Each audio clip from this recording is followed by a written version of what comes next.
Now, joining us is our panel, News Corp columnist Louise Roberts and Nova Radio's Michelle Stephenson. Ladies, welcome.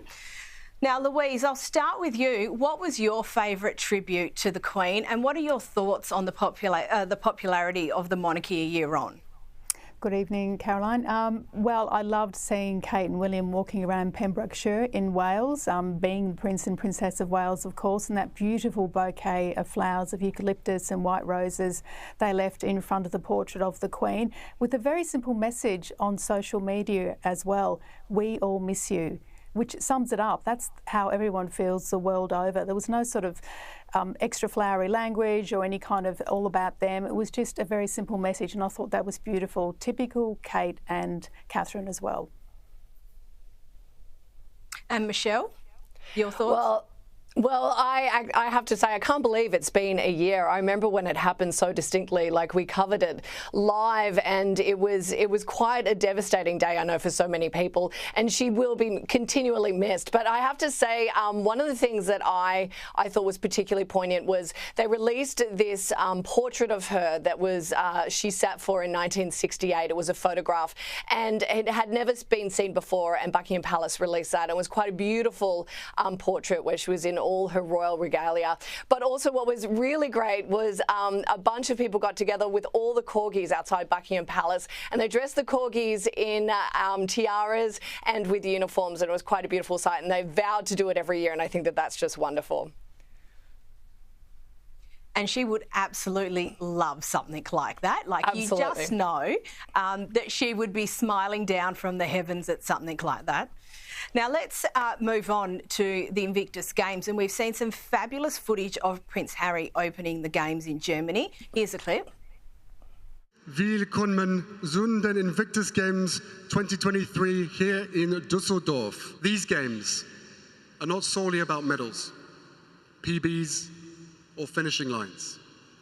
They are about overcoming any and all perceptions that have held you back. Are you ready? Let's do this! Louise, it's such a fabulous event, and I'm actually really happy to see Harry back doing this sort of thing. But it's amazing how the conversation around Meghan and her not attending still manages to rate a mention in amongst all of this excellence at this event.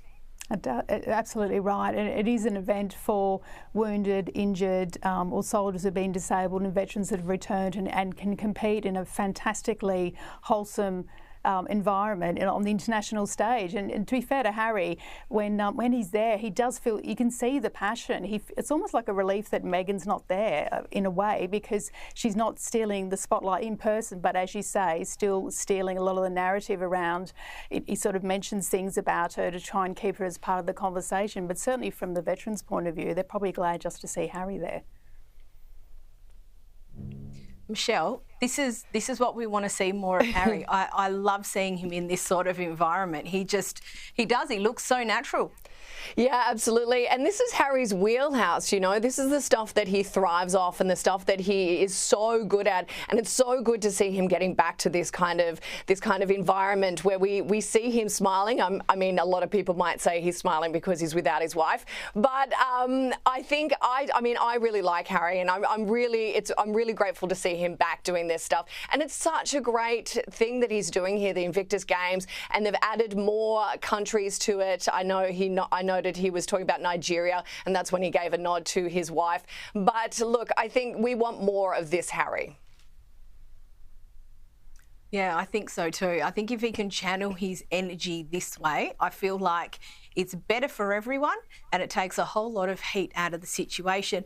But Louise, Harry is now in Britain for the Well Child Awards. He did visit Windsor Castle to pay tribute to the Queen, but somehow he's still managed to draw criticism.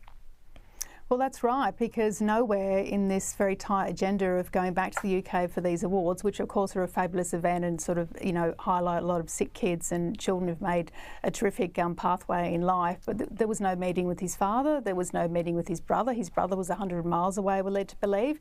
There was no opportunity for Archie or Lilibet to see their grandfather. as well, the King. And let's not forget, these are two kids who don't see their maternal grandfather either, because Meghan's also estranged from her dad in California. So there was plenty of opportunity for Harry to bring the family, even if he didn't want to bring Meghan, and sort of make it a very special event for the King a year on from the death of the Queen. But of course, nothing. But of course, Louise, I even saw criticism about what he wore to go to church.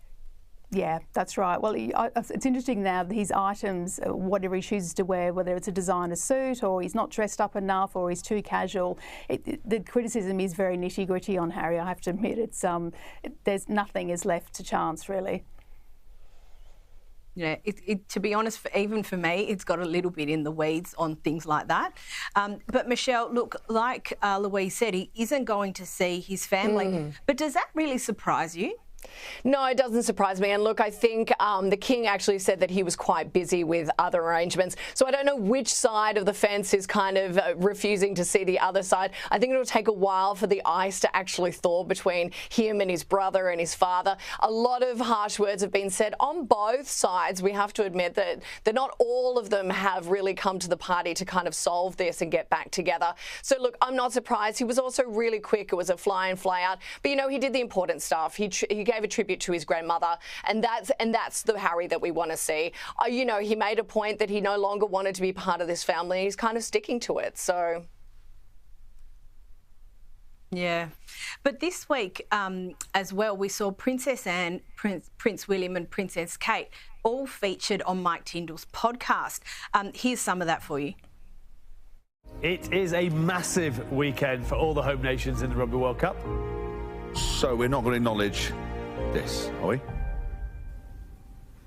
The only time I've ever cried watching sport was when Zara won. I think it was the European Championship. Well, that was incredible. You came back and you said, I've never been We were so proud hustled of around the anyone. phone watching it. Yeah. And she was there, she was blubbing away, the flag was going up, Yeah. and I was just like, 1,000 pieces.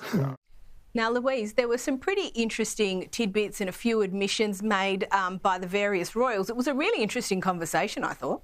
It was really interesting. And I know you and I have spoken about how much we love Princess Anne and what a great role model she is. And I thought it was very interesting when she started talking about her daughter and saying that if she ever tried to give advice, she was dismissed as a dinosaur, which you could never imagine Zara not taking her mother's advice at all.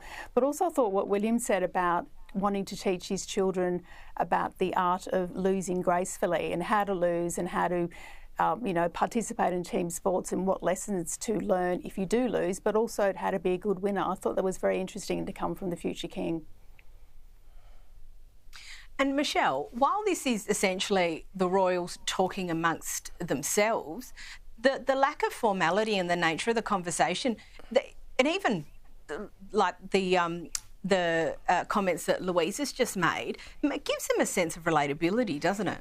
Yeah, I think this is really smart on their part because, you know, since the death of the Queen Elizabeth, I think they've kind of lost a few brownie points, and also what's been going on with Prince Harry. They've kind of had to reel people back in a little bit, and there was always going to be a bit of disconnect between the older generation and the younger generation. This is really smart of them to kind of come across more relatable, and what better way to do it than a podcast? I mean, that's what everyone's kind of listening to. It's the touch point.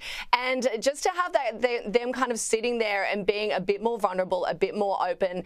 But look, Princess Anne, I mean, who doesn't love her? I could listen to her and follow her around all day long. She is just, I'm sure she's just a cheeky aunt in the corner that you just want to sit by all night and just listen to her regale stories.